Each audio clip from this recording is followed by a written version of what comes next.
I've had the pleasure of taking a look at some really cool Phoenix Customs figures, and especially some Spider-Man figures, but I think the figure we're taking a look at today might top those, being the Phoenix Customs Doc Ock here. This figure is so intricate that it comes in two separate containers, one just containing the 3D printed tentacles there, the other one having the figure. Taking a look at the back, it's called the Tentacled Professor. It's a RexMiniBricks and Phoenix Customs collab. And I'm very excited. Let's crack these out of the packaging and then throw them on the stand and take a closer look. Doc Ock right out of the packaging. Has a custom molded jacket here. You can see where the tentacles plug on. Custom molded hairpiece. And the face on right now is a bit of a sinister smirk. I'm noticing that there is a lot of stress on the arms where it kind of touches that trench coat since it is like a physical part. There's just not a lot of room for the arms to lay naturally. Moving them along, it scrapes against the coat, and I don't like the feeling of that. I wish there was a different way to do the trench coat so it wasn't where the arm is like that, but must be the only way to do it. Quick getting the hairpiece off, there is an alternative face where it is more of a scowl, and that might be more fitting for the character in most cases. I'm really interested to see what this figure looks like without that coat on, since you can see that there is like that extra trench coat printing underneath it. So let's pop this off and take a look at that. And here he is without the extra jacket part on. Looks a little goofy with the dark green on the other sides of the body. So I guess if you had a fabric trench coat going all the way around, it would work. But just having that brown on the front is going to limit your ability to do other things with this torso, unfortunately. But it's kind of fun to see the brown printing around the legs instead of them just using brown legs. So that's a bit interesting. And honestly, I guess, yeah, like I said, you get one of those fabric Cape Madness, whatever trench coats. I do think this would work if you wanted to make it more Tobey Maguire, Spider-Man 2 accurate. Good start here, though. Let's get the parts on. I'll definitely say this figure stands out a lot with the claws on. One thing I'm going to point out right off the bat is that mine came damaged in some way. You can see that some of the ball joints aren't connected properly. It just came right off of that wire. For an expensive figure like this, that's kind of ridiculous. And since this is through RexMiniBricks, I know for sure I'm never going to get customer service to get that replaced or anything. But all of these little pieces are in a ball joint. Lots of room for posing it around a little bit. You know, it doesn't have perfect range of motion. And since it's at such a small scale, it probably is a little bit fragile. You don't want to push it too much, but you know, you can kind of rotate stuff around a little bit. So there is some room for play and posability for photos or whatnot. Plus, you know, you have the two different styles of claws, with two of them being closed and then two open ones. Plus, you get two extra open ones, so you can have all the claws open, ready to grab stuff.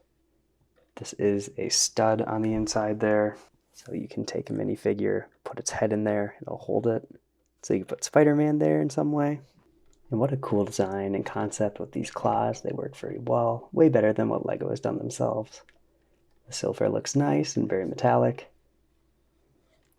And it'd be cool to see this in the more Spider-Man 2 style design. Dark green doesn't look bad, probably a little bit closer to what the comics would be, but just a little bit more nostalgic for the original movies. So let's get this next to some more Spider-Man characters and get to the final verdict. LEGO has done some decent Doctor Octopus figures themselves, but the tentacles end up being somewhat of an issue.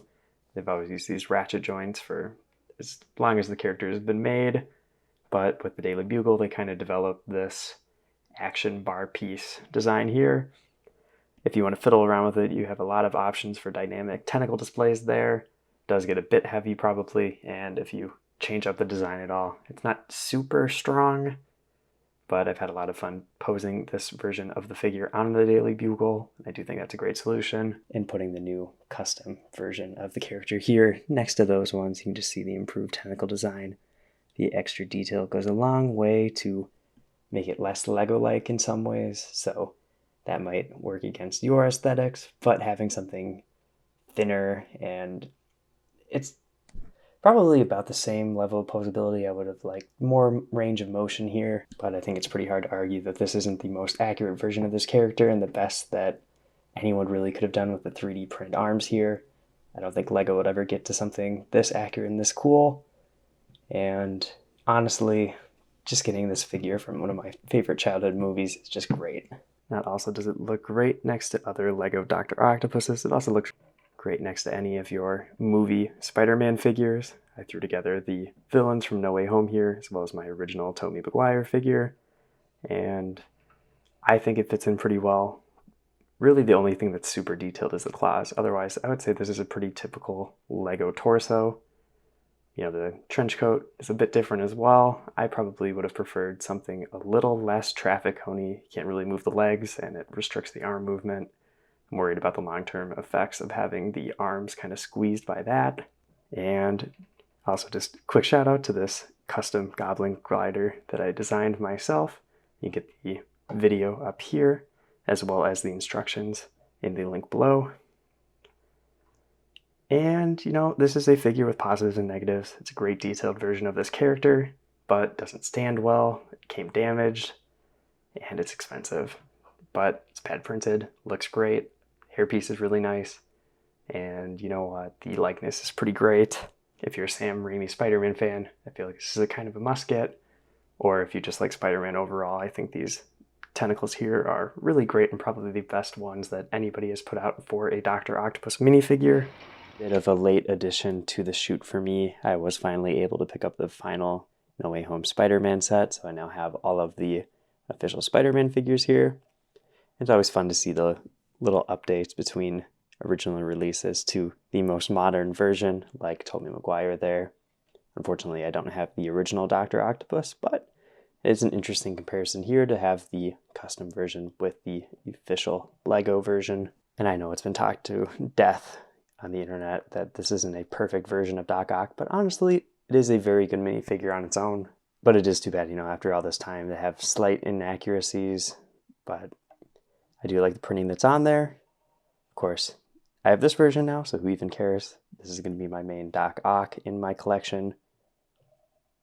And it's nice to have the two together here. And while I don't have the Topher Grace Venom, I could always throw in the Gen Venom there to have representation of some sort of all of those main Tobey Maguire Spider-Man movies. But let me know, what do you think of this Doctor Octopus figure? Is the extra level of detail on the claws worth it? I'm kind of up in the air since it was a very expensive figure and it came damaged. So I think it could be better. I think quality control could have been a lot more sound for something like this, especially at the price. So bit of a disappointment there, especially in Phoenix Customs, which is one of those brands I've been following for a very long time. Prices keep going up, and it seems like they're starting to slip a little bit with some of their partners, especially on the topic of the movie Spider-Mans. I've had them on pre-order for 2 years now. I'd love to get those someday and review them and compare them. But for now, this is what I have. If you want to see more custom LEGO Spider-Man videos or custom LEGO videos overall, check out all the other videos on my channel. I've been Brick Radiop. I'll see you in the next video.